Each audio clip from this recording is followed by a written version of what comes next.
প্রিয় দর্শক, আমরা উপস্থিত হয়েছি পবিত্র মদিনাতুল মুনাওয়ারায় হযরতে সালমান আল ফারসি রাদিয়াল্লাহু তাআলা আনহুর বাগান দেখার জন্যে। বাগানের সামনেই একটি কূপ রয়েছে। সেই কূপের নাম হচ্ছে বি'রে ফকির। এই কূপটি মূলত একজন ইহুদি বাগান ব্যবসায়ী বা খেজুর ব্যবসায়ী তার অধীনে ছিল। হযরতে সালমান ফারসি রাদিয়াল্লাহু তাআলা আনহু যখন সত্য সন্ধান করতে করতে পবিত্র মদিনাতুল মুনাওয়ারায় এসে পৌঁছেন, তখন ইহুদির দাসত্ব তাকে বরণ করে নিতে হয়। সেই ইহুদির দাস থাকা অবস্থায় আল্লাহর হাবিব সাল্লাল্লাহু আলাইহি ওয়াসাল্লামের সাথে পরিচয় হয় এবং সেই পরিচয়ের ফলে তিনি পান এক অনিন্দ আলোর সন্ধান। আল্লাহর হাবিব সাল্লাল্লাহু আলাইহি ওয়াসাল্লাম হযরতে সালমান ফারসিকে মুক্ত করে অন্যান্য সাহাবায়ে কেরামের মতো মুক্ত জীবন দিতে চেয়েছিলেন, কিন্তু ইহুদি শর্ত জুড়ে দিল যে তার এই বাগানে ৩০০টি খেজুর গাছের চারা রোপণ করতে হবে। শুধু তাই নয়, এই ফল পাকার পরে তাকে মুক্তি দেওয়া হবে এবং সেই সাথে ৪০ উকিয়া স্বর্ণ মুক্তিপণ হিসাবে দিতে হবে। দর্শক, আমরা সেই খেজুর বাগানে এসে উপস্থিত হলাম। দেখলাম সারি সারি খেজুরের পসরা সাজিয়ে রাখা হয়েছে। খেজুর বাগানগুলো যেন আমাদেরকে সাক্ষ্য দিচ্ছে সেই আল্লাহর হাবিব সাল্লাল্লাহু আলাইহি ওয়াসাল্লামের জ্বলন্ত মুজিজার কথা। রাজপ্রাসাদ আর অগ্নিকুণ্ড ফেলে ছুটেছিলে সত্যের খোঁজে, দু চোখে জল মেলে। হে সালমান ফারসি, হে সালমান ফারসি, তোমার ত্যাগের চাদর গায়ে আমরা যে আজও হাসি। হে সালমান ফারসি, হে সালমান ফারসি, দাসত্বের ওই শিকল পায়ে সয়েছ কত দুঃখ, মদিনাতে হেরো তুমি নবীজির ওই মুখ।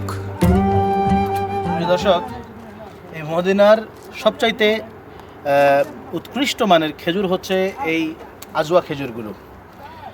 মদিনার আজওয়া খেজুরের 1 কেজির দাম প্রায় সর্বোচ্চ 300 রিয়াল এবং সর্বনিম্ন হচ্ছে 200 রিয়ালের কাছাকাছি। তো এই আজওয়া খেজুর এর বৈশিষ্ট্য হচ্ছে যে এটি শুধুমাত্র এই মদিনাতে এই হযরতে সালমান ফারসি রাদিয়াল্লাহু তাআলা আনহুর এই বাগান থেকেই উৎপাদিত হয় এবং ধীরে ধীরে এখান থেকে চারাগুলো মদিনার বিভিন্ন জায়গায় লাগানো হয়েছে, বিধায় এটি আমাদের চাহিদাগুলো, ব্যাপক চাহিদাটা পূরণ করে যাচ্ছে। এখন বিভিন্ন জায়গায় আজওয়া খেজুর হয়ে থাকে, কিন্তু এখানকার যে আজওয়া খেজুর, এর মতো উৎকৃষ্ট মানের আজওয়া খেজুর অন্য কোথাও নেই। মদিনার ইহুদির দেওয়া শর্ত মোতাবেক হযরতে সালমান ফারসিকে মুক্ত করার জন্যে রাসূলুল্লাহ সাল্লাল্লাহু আলাইহি ওয়াসাল্লাম সেই খেজুরের দানাগুলো হাতে নিলেন।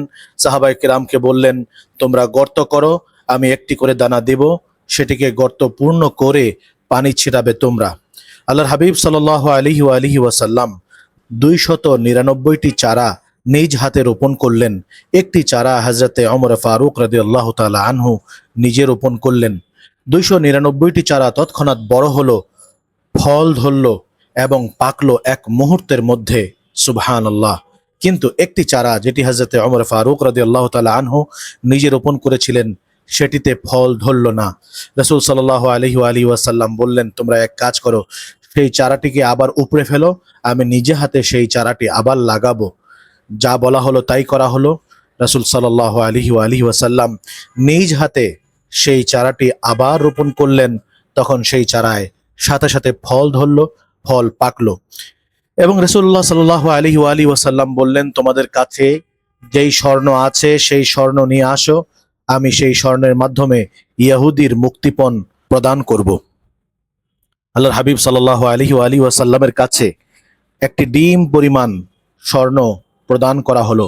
রাসূলুল্লাহ সাল্লাল্লাহু আলাইহি ওয়াসাল্লাম যখন সেই ইহুদির হাতে স্বর্ণের টুকরাটি দান করলেন, ইহুদি হাসতে হাসতে বলল যে এতটুকু স্বর্ণ কি কখনো 40 উকিয়া স্বর্ণ হতে পারে? রাসূল সাল্লাল্লাহু আলাইহি ওয়াসাল্লাম বললেন, তুমি ওজন করেই দেখো। ইহুদি সেই স্বর্ণের ডিম পরিমাণ টুকরাটি একটি পাল্লায় রাখার সাথে সাথে সেটি 40 উকিয়া স্বর্ণের যে ওজন, সেই ওজনের পরিমাপ পরিদর্শন করতে থাকে। সুবহানাল্লাহ। অবশেষে হযরতে সালমান ফারসি রাদিয়াল্লাহু তাআলা আনহু সেই বাগানের ইহুদির হাত থেকে মুক্ত হয়ে স্বাভাবিক মুক্ত জীবনে ফিরে আসলেন। আল্লাহর হাবিব সাল্লাল্লাহু আলাইহি ওয়াসাল্লামের এই মুজিজার জ্বলন্ত সাক্ষী হিসেবে আজকে এই বাগানটি আমরা পরিদর্শন করলাম এবং আপনাদেরকেও দেখানোর চেষ্টা করলাম। সকলে ভালো থাকবেন এবং সুযোগ পেলে এই বাগান জিয়ারত করে যাবেন। আকাশের ওই মশাল ছেড়ে আধারে পথ চেনা, সত্যের খোঁজে ছুটেছিলে বুকেতে যাত না। হে সালমান ফার্সি, হে সালমান ফার্সি, তোমার ত্যাগের আলোয় মোরা পেয়েছি দিশা আসি। খেজুরের ওই বাগান হলো প্রেমেরও নিশান, আহলে বাইতের সদস্য তুমি, ধন্য তোমার নাম।